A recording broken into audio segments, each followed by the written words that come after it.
Assalamualaikum warahmatullahi wabarakatuh. Bismillahirrahmanirrahim. Innal hamdalillah nahmaduhu wa nasta'inuhu wa nastaghfiruh wa na'udzu billahi min shururi anfusina min sayyiati a'malina. May yahdihillahu fala mudilla lahu wa may yudlil fala hadiya lahu wa asyhadu an la ilaha illallah wahdahu la syarika lah wa asyhadu anna Muhammadan abduhu wa rasuluh. Tsumma amma ba'd. Ikhwah, sahabat-sahabat semua yang insyaallah dirahmati oleh Allah Subhanahu wa taala. Insyaallah kembali kita lanjutkan kajian kitab Sifah Salatin Nabi sallallahu alaihi wasallam dan takbir taslim ka'annaka taraha yang dituliskan oleh Syekh Al-Allamah Albani rahimahullah. Sampai di halaman yang ke 109 insyaallah. Yang di situ yang telah kita munculkan di layar monitor. Bismillahirrahmanirrahim. Wa kana ya'muru bitaghanni bil Qur'an. Nabi Muhammad sallallahu alaihi wasallam beliau merintahkan untuk taghanni bil Qur'an. Kata para ulama, yang dimaksudkan dengan at-taghanni di sini ini adalah tahsinus saut wal jahru bihi. Adalah memperbaiki suara atau membaguskan suara serta mengeraskannya. Tentunya di sini ada khilaf di antara para ulama tentang masalah yang dimaksud dengan taghanni bil Quran. Ada khilaf di antara para ulama. Kata Nabi Muhammad, "Fayaqul ta'allamu kitab Allah." Ta'allamu, jazakumullah khairan. Kitab Allah. Kalian pelajarilah kitab Allah. Artinya Al-Quran. Wa ta'ahaduhu, dan kalian jagalah. Artinya menjaga di sini, jaga dari segi bacaan, kemudian diseringnya untuk dibaca juga. Waqtanuhu, dan kalian peliharalah. Wa taghannau bihi, dan kalian bertaghannilah. Tadi yang kita sampaikan masalah taghanni bil Quran, itu ada khilaf di antara para ulama. Walladzi nafsi biyadih, dan demi Tuhan yang jiwaku berada dalam genggaman tangannya, lahu wa asyaddu tafallutan minal makhadifil uquli. Kata beliau bahwa Al-Quran ini baik dari segi hafalan ataupun yang lainnya, lahu asyaddu tafallutan, lebih mudah lepas minal makhadifil uquli, daripada seekor unta dari talinya. Ini ada yang mengharokati akli ataupun akuli. Dua harokat tersebut. Mudah untuk lupa. Sudah berusaha untuk dijaga hafalan, tetap aja lupa. Sudah berhari-hari ataupun dalam sehari mungkin sampai di murojaah 1 juz, 2 juz, 5 juz kadang-kadang bagi seorang hafiz. Tetapi kadang-kadang masih juga lupa. Wa yaqul, Nabi Muhammad beliau mengatakan, laisa minna man lam yataghanna bil Qur'an. Dan bukan termasuk golongan kami, bukan termasuk yang melaksanakan sunnah kami, orang yang Quran, orang yang tidak melakukan ataupun membaguskan suaranya dalam membaca Al-Quran. Separah apapun ya ikhwah, bacaan ataupun suara kita, artinya nggak seindah sebagaimana para imam-imam yang lagi baca Al-Quran. Kita berusaha untuk melakukannya. Walaupun tidak fokus di dalam sidang lagu, tapi paling tidak adalah hukum-hukum tajwidnya jangan sampai terlupakan. Jangan sampai terlupakan. Ana yang bicara sedikit ya, masalah tentang ada irama-irama yang dipakai dalam membaca Al-Quran. Ada khilaf di antara para ulama. Ada yang membolehkan, ada yang memakruhkan. Ada yang tidak memperbolehkan. Sebagian ulama yang memperbolehkan, mereka mensyaratkan bahwa di saat mengikuti suatu irama lagu, jangan sampai hukum-hukum tajwidnya terlupakan semuanya. Sehingga itu tidak diperbolehkan kalau seandainya lagu tersebut malah melupakan hukum-hukum dalam Al-Quran, hukum-hukum tajwidnya nggak diperbolehkan. Kalau seandainya sampai melupakannya. Kemudian yang berikutnya ikhwah di halaman yang ke-110 wa yaqulu, dan Nabi Muhammad beliau juga mengatakan ma'adzinallahu li syai'in ma'adzina wa fil lafdhin ka'adzanihi li nabiyyin hasanis sawti wa fil lafdhin hasan tarannumi yataghanna bil Qur'an yajharu bihi. Kata Nabi Muhammad di sini ya ikhwah sekalian, tidaklah Allah mendengarkan sesuatu sebagaimana Allah mendengarkan nabinya membaca bacaan Al-Qur'annya dan mengeraskannya. Ini adalah merupakan suatu di antara dalil yang digunakan oleh para ulama tentang masalah melakukan ataupun membaguskan suara dalam baca Al-Qur'an. Kemudian berikutnya Nabi Muhammad dalam sebuah hadis yang sahih, Nabi Muhammad beliau berkata kepada sahabat Abu Musa Al-Asy'ari radhiyallahu anhu, "Lau ra'aitani wa nastami'u li qira'atikal barihah." Seandainya saja semalam engkau mengetahuiku sedang mendengarkanmu. Maksudnya mendengarkan dalam bacaan Al-Qur'an. Laqad utita mizmaran min mazamiri ali Dawud. Engkau telah diberikan mizmar. Ini maksudnya mizmar di sini adalah as-sautul hasan. Adalah suara yang bagus dari keluarga Nabi Daud alaihissalam ataupun suara Nabi Daud alaihissalam. Kata para ulama yang dimaksudkan dengan Ali Dawud dalam hadis ini itu adalah Nabi Daud alaihissalam sendiri. Suara beliau suara yang indah saat membaca kitab Taurat. Faqala Musa, beliau mengatakan, lau alimtu makanak. Kalau seandainya ya Rasulullah, aku mengetahui keberadaanmu, lah niscaya akan aku lebih perbaiki lagi bacaanku. Ini adalah pujian Nabi Muhammad terhadap sahabat Abu Musa Al-Asy'ari radhiyallahu anhu di saat beliau membaca Al-Qur'an, kemudian Nabi Muhammad beliau mendengarkan bacaan beliau. Kemudian yang berikutnya ikhwah yang baru di sini adalah al-fathu 'alal imam. Al-fathu 'alal imam. Di saat seorang imam ya ikhwah, di saat seorang imam dia membaca suatu ayat dalam Al-Qur'an, baik Al-Fatihah ataupun surat-surat yang lainnya. Namanya manusia, walaupun dia imam, walaupun dia seorang hafiz, walaupun dia Masya Allah, kecerdasan ataupun daya ingatnya.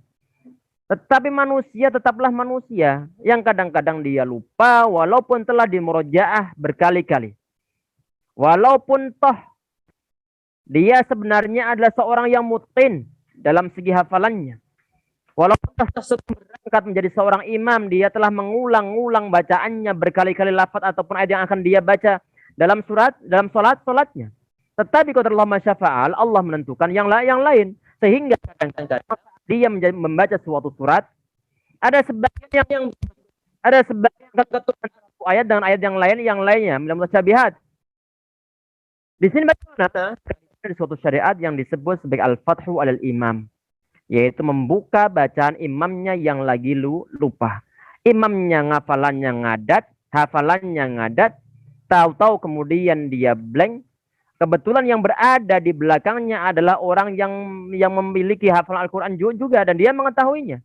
Kemudian dia baca atau mengingatkan imamnya tentang suatu lafaz yang mungkin dia lupa. Ini yang disebut sebagai al-fathu 'alal imam. Disebut sebagai al-fathu 'alal imam. Di sini ikhwah sekalian ada dua kelompok ulama. Dalam segi apa yang sebelum kita bacakan hadis yang disebut oleh Syekh Al-Albani rahimahullah dalam kitab ini, dalam bab ini. Jumhur ulama dari kalangan Malikiyah, kemudian Syafi'iyah, kemudian Hanabilah, termasuk Al-Imam Ibn Hazm rahimahumullah jami'ah.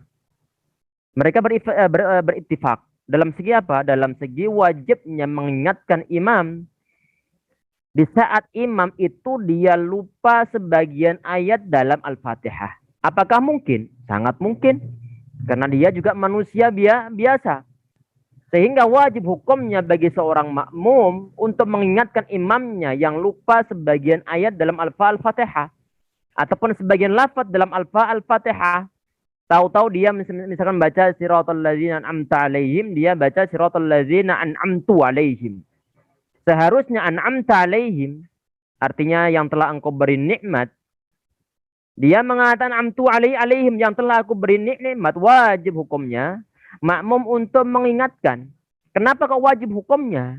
Karena Al-Fatihah itu merupakan suatu rukun. Rukun itu tidak sempurna dalam bacaan kalau bacaannya salah, lafadznya salah. Sehingga wajib orang makmum untuk mengingatkan bacaan imam. Di saat bacaan imam dia salah dalam membaca Al-Fatihahnya. Karena Al-Fatihah hukumnya adalah wajib ataupun termasuk rukun dalam salat. Ini adalah poin pertama ya, ikhwah. Poin yang berikutnya adalah kalau seandainya surat yang dia baca itu adalah selain Al-Fatihah, maka di sini ada kesunahan untuk mengingatkannya. Ada kesunahan untuk mengingatkannya. Ini adalah termasuk dari pendapat dari kalam mazhab Maliki, kemudian satu riwayat dari Imam Ahmad, kemudian dan juga ini adalah yang difatwakan dari kalangan ulama-ulama Hambaliyah dan juga termasuk yang disunnahkan dalam mazhab Asy-Syafi'i. Dan ini adalah qaul yang kuat. Jadi hukumnya sunnah di saat mengingatkan bacaan suatu surat selain Al-Fatihah di dalam solat. Bahkan sebagian di antara mereka mengatakan wajib. Kenapa? Kalau seandainya bacaan imam selain Al-Fatihah, bacaannya salah, sehingga lafadznya juga salah. Kalau lafadznya salah, maknanya juga akan bergeser ke yang lainnya. Sehingga perlu untuk diingatkan. Diingatkan. Dan ini bukan suatu cacat. Ini bukan suatu aib bagi seorang imam kalau seandainya dia lupa dalam solatnya. Bukan suatu aib. Nabi Muhammad, kalau kita lihat hadis yang dituliskan oleh Syekh Al-Albani rahimahullah, kita perhatikan hadisnya di sini ya ikhwah. Wa sunnal fathu al-imam. Wa sunnal fathu al-imam. Disunnahkan al-fathu al-imam. Membuka bacaan imam ataupun mengingatkan imamnya tentang suatu surat yang salah dia baca. Di saat bacaannya itu dia ragu-ragu ataupun salah dalam bacaannya, faqad shalla salatan. Nabi Muhammad beliau telah salat. Faqara'a fiha, kemudian beliau membaca suatu surat di dalam surat tersebut. Falu bisa alai Nabi Muhammad sallallahu alaihi wasallam beliau ragu mungkin terbalik sebagian ayat-ayatnya. Kemudian setelah beliau selesai salat, beliau berkata kepada sahabat Ubay bin Ka'ab. Ubay bin Ka'ab ini termasuk sahabat yang mendapatkan rekomendasi Nabi Muhammad SAW. Kalau pengen belajar Al-Quran sebagaimana diturunkan adalah salah satunya disuruh belajar kepada sahabat Ubay bin Ka'ab radhiyallahu anhu. Kata Nabi Muhammad, "As-salaita ma'ana, wahai Ka'ab Ubay, wahai Ubay, apakah ente telah salat bersama kami?" Qala na'am. Kata sahabat Ubay, "Na'am ya Rasulullah, iya." Qala fama mana'ak. Halangan ente apa? Maksudnya di sini halangan ente ini adalah halangan ente kok tidak mengingatkan ana dalam bacaan tadi itu yang mungkin yang salah. Nabi Muhammad SAW yang semulia-mulianya makhluk. Beliau yang dituruni Al-Quran dari Allah Ta'ala. Beliau yang paling paham Al-Quran, yang paling hafal Al-Quran, baik dari hafalnya ataupun dari segi pengamalannya. Beliau adalah orang yang paling sempurna. Tetapi kadang-kadang juga beliau mengalami suatu salah dalam membaca suatu ayat atau mungkin ragu-ragu dalam bacaannya. Sebagian ulama mengatakan bahwa dalam hal ini sengaja Allah SWT membuat Nabi Muhammad beliau salah dari segi bacaannya. Sehingga kenapa? Karena beliau akan dikasih suatu syariat ada tasyri' di sana. Sehingga nanti kalau seandainya ada seorang imam di zaman mengalami hal yang dialami Muhammad, maka mereka bisa mengambil suatu langkah penanganannya. Yaitu di antara di sini adalah disyariatkannya al-fathu al-imam. Yaitu mengingatkan bacaan imam, membaca bacaan imam, ataupun mentalqinkan mendikte, mengingatkan bacaan imamnya seandainya imam salah dari segi bacanya. Itu adalah di antara dalil ya ikhwas sekalian. Kalau seandainya di antara kita, di antara antum, kebetulan menjadi seorang imam, baik imam rotib ataupun imam badal ataupun yang lain sebagainya, di saat antum tampil menjadi seorang imam, kemudian lupa bacaannya, maka tidak perlu untuk malu. Maka tidak perlu untuk malu. Dan para jamaah yang lainnya juga tidak perlu sampai kemudian ini imam udah dibayarin, udah dikasih honor rotib secara bulanan. Nggak serius, salah terus dari segi bacaannya. Hal itu adalah hal yang manusiawi, dan nggak perlu ada kekhawatiran. Ustadz, kalau nanti seandainya si imam ini kami ingatkan, khawatir nanti jangan-jangan harkat martabatnya, kehormatannya dia itu jatuh di depan jamaahnya. Ini bagaimana kita mengomentarinya? Ya ikhwas sekalian, hal tersebut ataupun khawatiran jamaah yang dia mengetahui bacaan imamnya salah dan dia tidak mau mengingatkan, ini tidak bisa dijadikan sebagai suatu pembenaran untuk meninggalkan suatu sunnah, suatu syariah yang berupa al-fathu alal imam. Jadi kita jalankan syariah. Karena kenapa? Ini hal yang manusiawi. Hal yang manusiawi. Bagi seorang umum yang melihat imamnya salah, ingatkan. Ingatkan. Dan jangan yang melihat peristiwa tersebut, jangan sampaikan imamnya. Karena hal tersebut adalah suatu hal yang manusiawi. Ini yang Nabi Muhammad tadi itu, beliau juga diingatkan oleh sahabat yang lainnya. Ada suatu riwayat hadis sahih ya sekalian. Suatu hadis yang diriwayatkan sahabat Musawwir Ibn Yazid radhiyallahu anhu. Hadisnya hadis sahih di sini. Annau qala, beliau berkata begini. Syahid Rasulullah, aku pernah sholat bersama Rasulullah. Yaqra'u fi shalah. Beliau membaca dalam sholat. Fatraka syai'an lam yaqra'u. Beliau meninggalkan satu ayat ataupun tertinggal satu ayat yang belum beliau baca. Faqala rajulun, kemudian setelah selesai salat, kemudian Nabi Muhammad beliau ditanya oleh seorang laki-laki, "Ya Rasulullah, tarakta ayata kaza wa kaza." Ya Rasulullah, antum telah meninggalkan ayat tertentu, ayat ini ataupun itu di dalam salat antum tadi itu. Faqala Rasulullah, Muhammad beliau mengatakan gini, "Hala taniha." Kenapa tidak kalian ingatkan? Kenapa tidak kalian ingatkan? Ini hadisnya adalah hadis sahih ya ikhwas sekalian. Termasuk yang mensahihkan atau menghasankannya adalah Syekh Al-Imam An-Nawawi rahimahullah, termasuk juga Syekh Al-Albani rahimahullah jami'an. Jadi ini bukan suatu hal yang perlu membuat minder bagi seorang imam, ataupun jangan sampai ada anggapan bahwa itu bisa menurunkan kehormatan imamnya. Dan itu juga tidak bisa, jadi syarat ini nggak bisa dihilangkan. Kesunahannya ataupun kewajibannya tetap berlaku walaupun alasannya tadi itu. Kalau seandainya ditanya begini, Ustadz, ini imamnya sudah terlalu parah banget. Imam sudah terlalu parah. Sering banget dia lupa. Maka bagaimana? Maka tetap jalankan mengingatkan imamnya. Kalau seandainya antum jadi imam berada di belakang imamnya, antum ingat kalau seandainya antum apa ayatnya. Yang pertama.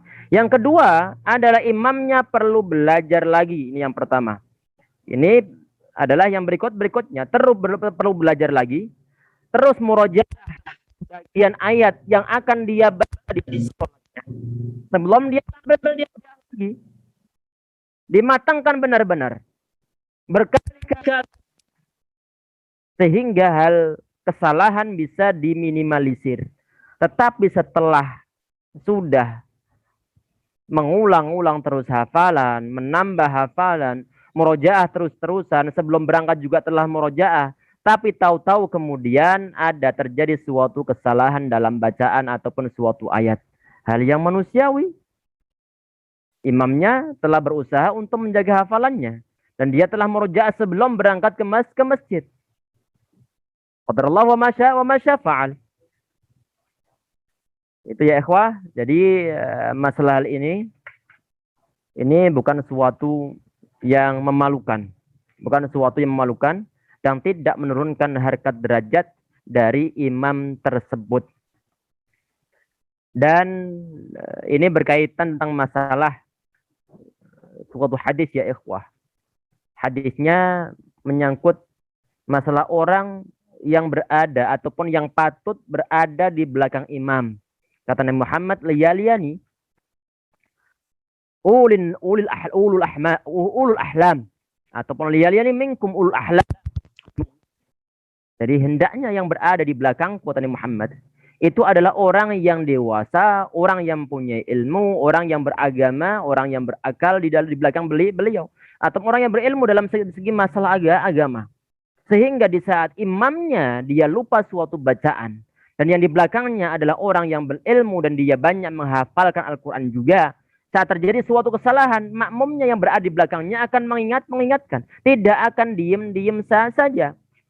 Itu di antara faedahnya ya ikhwah sekalian. Di antara faedahnya. Sehingga sangat dianjurkan sekali. Dan sudah semestinya dari segi apa? Dari segi orang yang membadali imam ataupun imamnya sendiri. Dia itu perlu berterus-terusan untuk meroja Al-Quran. Di samping menambah hafalannya. Sudah menjadi imam sampai 40 tahun. Hafalan Qurannya nggak nambah-nambah sama sekali.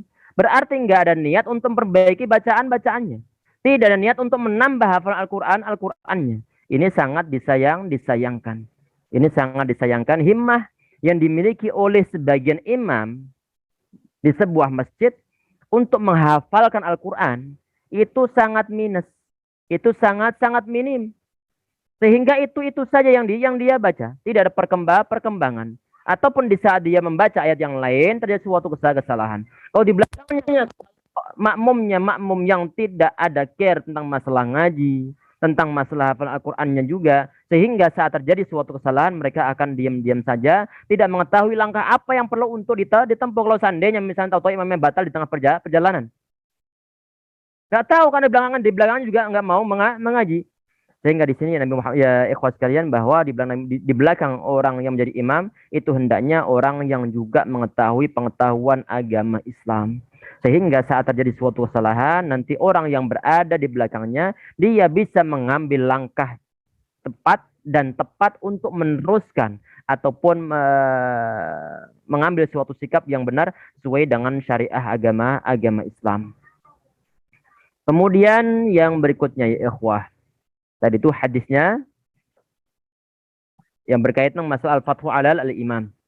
Kemudian yang berikutnya wal isti'adzatu wat taflu fi sholati lidaf'il waswasah. Isti'adzah artinya minta perlindungan kepada Allah Subhanahu wa taala. Dari apa? Dari segala gangguan. Yang paling terlihat adalah gangguan syaitan di dalam salat. Wal taflu fi sholati lidaf'il waswasah. Dan juga meludah di dalam sholat untuk menolak was-was. Menolak suatu keraguan-raguan, menolak suatu kegamangan dalam sholat, menolak suatu ketidakkhusyuan dalam sholat. Di sini ada suatu syariah, yaitu membaca isti'azah. Yaitu a'udzubillahi minasyaitonirrajim. Kemudian dia meludah ke sebelah kirinya sebanyak 3 kali. Sebanyak tiga kali. Ini hadisnya adalah hadis yang sahih. Nanti insya Allah kita tunjukkan bagaimana cara meludahnya. Abil As radhiyallahu anhu. Ya Rasulullah, inna syaitana, sungguh syaitan. Qad hala baini wa baina salati wa qiraati. Ya Rasulullah, sesungguhnya syaitan. Dia itu telah menghalangiku. Dan antara sholatku dan juga bacaanku. Jadi setan ini menghalang-halangi dia antara dia dengan sholatnya sehingga tidak khusyuk ataupun dari suatu kesalahan. Ataupun menghalang-halangi dari segi bacaannya. Sehingga mungkin kadang-kadang lupa. Yulbisuhu alayya. Buat diriku ragu di sini. Faqala Rasulullah Muhammad, beliau mengatakan zaka syaitanun yuqalu lahu khinzab. Kata Nabi Muhammad, itu adalah syaitan yang disebut syaitan khinzab. Faida ahsasa billahi minhu. Kalau engkau merasa keberadaan syaitan tersebut, maka hendaklah engkau minta perlindungan kepada Allah dari godaannya. Watful ala jasarika salah. Dan engkau meludahlah ke sebelah kirimu salasan, sebanyak tiga kali. Jadi tadi ini ya ikhwah, ini kejadiannya adalah di saat lagi sholat. Kemudian tahu-tahu ada was-was di dalam hati kita, apakah ini 3 rakaat, apakah 4 rakaat, ataupun tahu-tahu ada pikiran yang kurang jelas dalam pikiran kita. Maka bagaimana di sini? Maka di sini disunahkan untuk meludah sebanyak 3 kali. A'udzubillahi minasyaitonirrajim. Kemudian dia meludah sebanyak tiga kali. Ini Anda lihat fatwa dari para ulama tentang bagaimana cara meludahnya adalah ka'annahu yukhriju syai'an mimma 'alaqa bilisanihi wa yaqul bisautin khafitin a'udzubillahi minasyaitonirrajim. Ini dalam fatwa tersebut termasuk fatwa Lajnah Daimah Al-Ifta dari Arab Saudi. Cara meludahnya adalah kana yukhriju syai'an mimma 'alaqa bilisanihi. Jadi seakan-akan kalau kita mau meludahkan sesuatu, ada sesuatu yang nempel dalam lidah kita.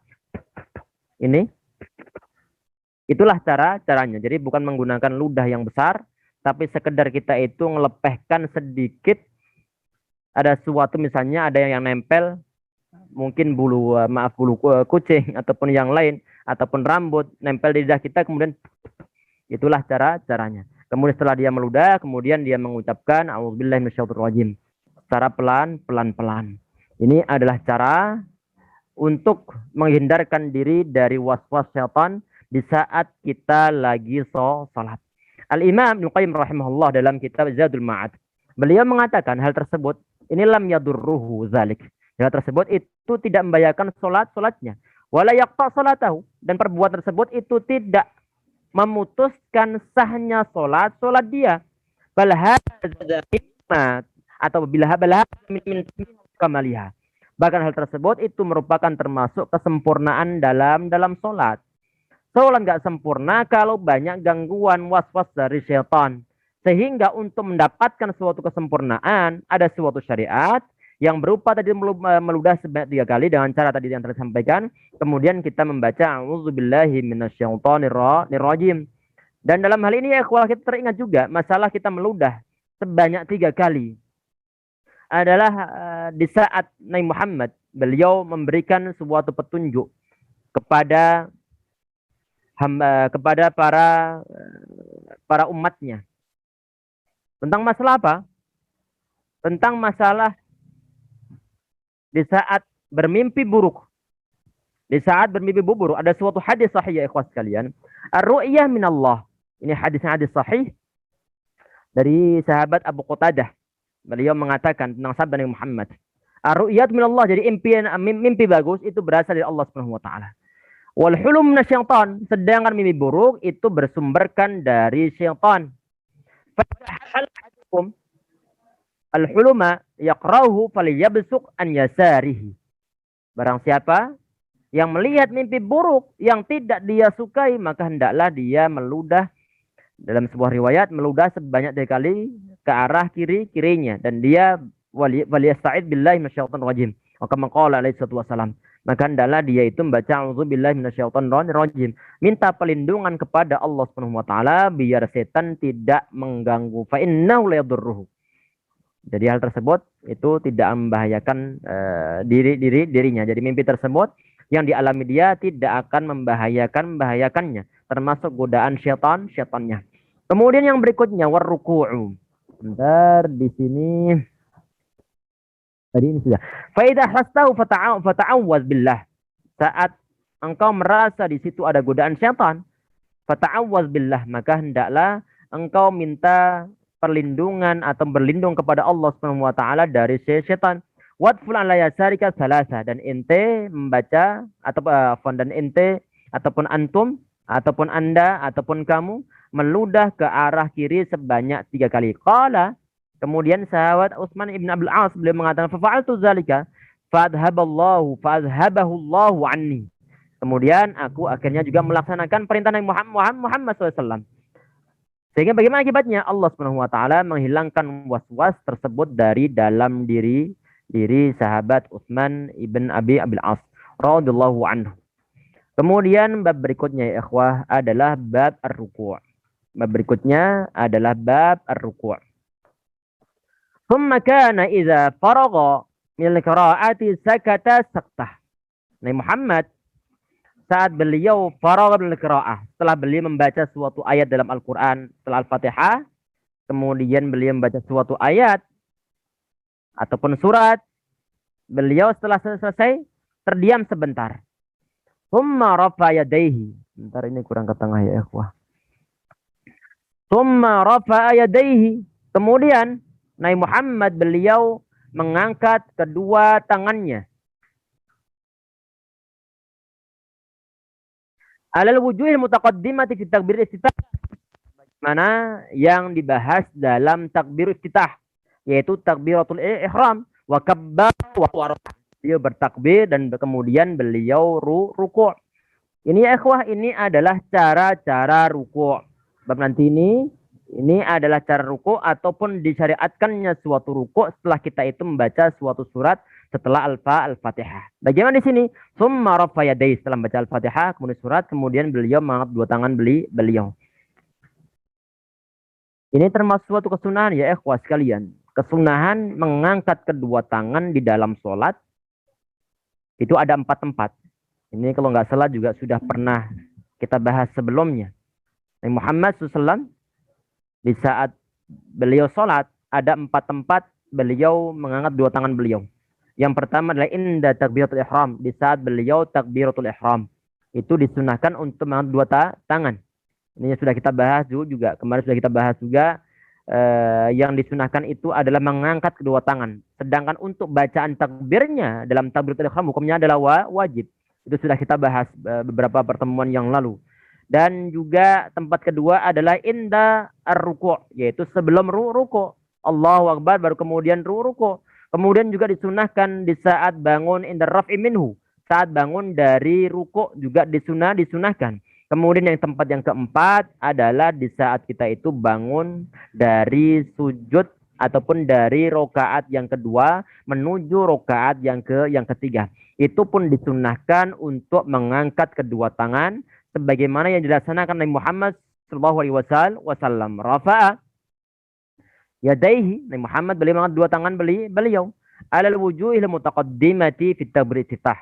Ini sebagaimana ya ikhwah, sebagaimana hal ini dibahas di pembahasan yang lalu dalam bab takbiratul iftitah, yaitu masalah takbiratul ihram, yaitu takbir membuka dalam sholat kita. Wa kabbara, dan beliau bertakbir. Jadi setelah saat beliau mengangkat dua tangan beliau dibarengi dengan takbir. Kemudian beliau ruku'.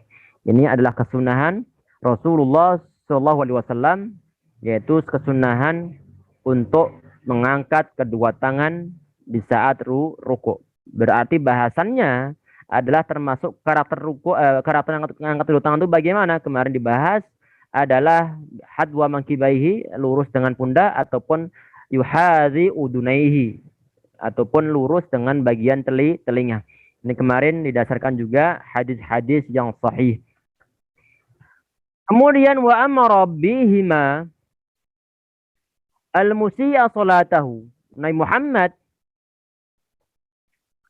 memerintahkan juga di sini. Perintah apa? Perintah untuk mengangkat dua tangan. Dan juga bertakbir.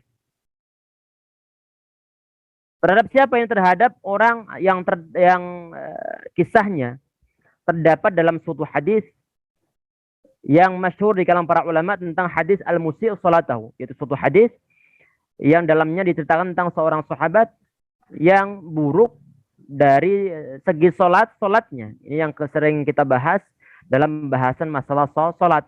Di antara isi hadisnya, ini hadisnya hadis panjang, tapi oleh Syekh Al-Albani rahimahullah dicukupkan ataupun dituliskan sebagiannya saja. Dituliskan sebagian saja. Sehingga kalau kita lihat di nukilan beliau, ini ada titik 3. Ada titik 3 di bagian pertengahan, dan juga titik 3 di bagian terakhirnya. Ini istilahnya para ulama adalah alamatul hazfi. Adalah alamat ataupun tanda bahwa di situ ada sebagian kata yang dibuang. Ataupun kata yang belum sempurna. Jadi cuplik saja, sekedar yang diperlukan dalam pembahasan masalah ruku', sedangkan yang lainnya tidak disebutkan. Sehingga untuk menandakan bahwa di situ yang disebutkan adalah bukan suatu hadis yang sempurna, dikasih tanda titik di tiga, titik titik titik. Ini yang disebut sebagai alamatul hadfi ataupun nuqatul ikhtisar ataupun titik-titik peringkasan. Karena juga hadis ini merupakan pengulangan berkali-kali ya, ikhwah. Berkali-kali hadis ini dibicarakan khususnya di saat kita membahas masalah rukun-rukun dalam sholat. Di antara hadis ataupun perkataan yang dinukilkan oleh beliau di sini, di dalam hadis yang panjang itu, innaha la timmu salatu ahadikum hatta yasbiwal wudu'a. Sesungguhnya di sini ya ikhwah, bahwa sholat salah seorang di antara kalian itu tidak sempurna hatta yasbiwal wudu'a, sampai dia itu menyempurnakan wudunya kama amarahullah, sebagaimana yang diperintahkan oleh Allah Subhanahu wa taala. Thumma yukabbiru, kemudian dia bertakbir. Tadi titik-titik berarti ada kata-kata yang tidak disebutkan. Thumma yukabbirullah, kemudian dia bertakbir mengagungkan Allah Subhanahu wa taala, yaitu bacaan Allahu Akbar. Wa yahmadu wa yumajjidu. Wa yahmadu artinya memuji Allah.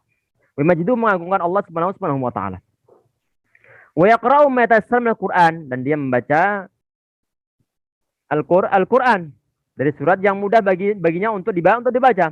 Mimma 'allamahu Allah wa adzina lahu fihi, yang telah diajarkan oleh Allah Subhanahu wa taala dan telah diberikan izin untuk dibaca dalamnya. Tsumma yukabbiru, kemudian bertakbir, wa yarka'u, dan dia ruku', wa yad'a yadayhi 'ala rukbatayhi hatta tatma'inna mafasilu wa tastarkhiya. Perhatikan dalam ruku' tersebut, wa yad'a yadayhi 'ala rukbatayhi. Orang yang salat meletakkan kedua tangannya ala rukbatayhi, di atas kedua lututnya, hatta tatma'inna mafasilu wa tastarkhiyah, sampai kemudian persendian-persendiannya menjadi tumakninah ataupun menjadi tenang, menjadi anteng, menjadi ajak, menjadi tetap, tidak bergerak-gerak lagi. Ini yang disebut dengan sebutan tumakninah, as-sukunu ba'dal harakah, yaitu berhenti sebentar setelah bergerak, perpindahan dari suatu rukun ke rukun yang lainnya, kemudian berhenti diam begini, kemudian itulah yang disebut sebagai tumakninah. Dan hukumnya wajib tumakninah di sini ya ikhwan. Nanti insyaallah ada bahasan khusus masalah tumakninah. Kemudian berikutnya sifat ruku'. Bagaimanakah cara ruku' di sini? Wa kana sallallahu alaihi wasallam yada'u kaffayhi 'ala rukbatayhi. Nabi Muhammad Sallallahu alaihi wasallam, beliau meletakkan kaffaihi, kedua telapak tangan beliau, ala rukbataihi, di atas ataupun di bagian lutut beliau, kedua lutut beliau. Wa kana ya'muruhum bidzalika, dan Nabi Muhammad beliau dulunya juga merintah para sahabat untuk melaksanakan hal itu. Apa? Ketika ruku' meletakkan kedua tangannya di lutut masing-masing. Sebagaimana hal ini ya ikhwas sekalian pernah juga yang dipraktikkan ataupun diperintah Nabi Muhammad terhadap sahabat Sa'ad bin Abi Waqqas radhiyallahu anhu. Ada suatu hadis ya ikhwah diriwayatkan oleh seorang tabi'in yang bernama Mus'ab ibn Sa'ad bin Abi Waqqas.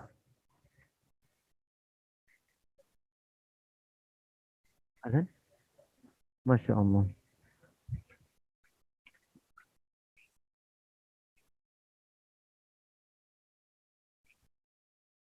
Ini sudah azan ya ikhwah, Masya Allah.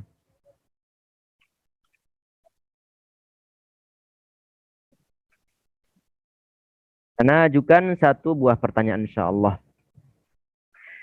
Yang bisa jawab, bisa langsung jawab, bisa raise hand, kemudian setelah ditunjuk namanya, kemudian dia sebutkan jawabannya. Bismillah.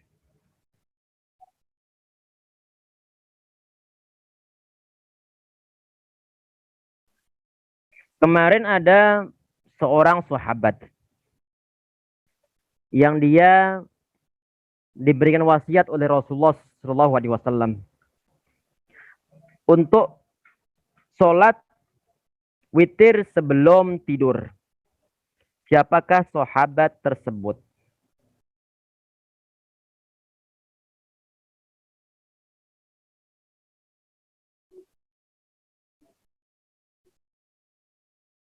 Silahkan, ini ada yang raise hand. Afriza Hardi. Tafadhal. Siapa? Halo? Reza Hardi? Antum raise hand? Suara nggak ada, coba ini ganti yang lain. Ini kemarin Yudi sudah menjawab. Kita coba yang lainnya. Ini Victor Johnson. Tafadhal. Sebentar, ini tadi ada yang unmute, nggak bisa katanya. Mungkin bisa dibantu di bagian ini. Dari panitia. Reza.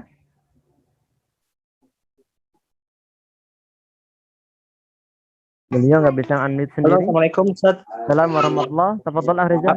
Abu Hurairah Ustaz. Abu Hurairah radhiyallahu anhu. Allah yubarifik. Nanti antum bisa koordinasi sama adminnya insyaallah untuk masalah giveaway-nya insyaallah. Jazakumullah khairan. Semoga Allah memberkahi kehidupan kita, memberkahi pertemuan kita saat ini insyaallah. Amin ya rabbal alamin. Semoga bermanfaat yang kita bahas dalam pertemuan singkat kali ini. Cukup singkat. Tahu sudah salat Isya. Semoga bermanfaat. Insyaallah untuk pertemuan kita kali ini kita dengan doa kafaratul majelis. Subhanakallahumma wa bihamdika asyhadu an la ilaha illa anta astaghfiruka wa atubu ilaik. Assalamualaikum warahmatullahi wabarakatuh.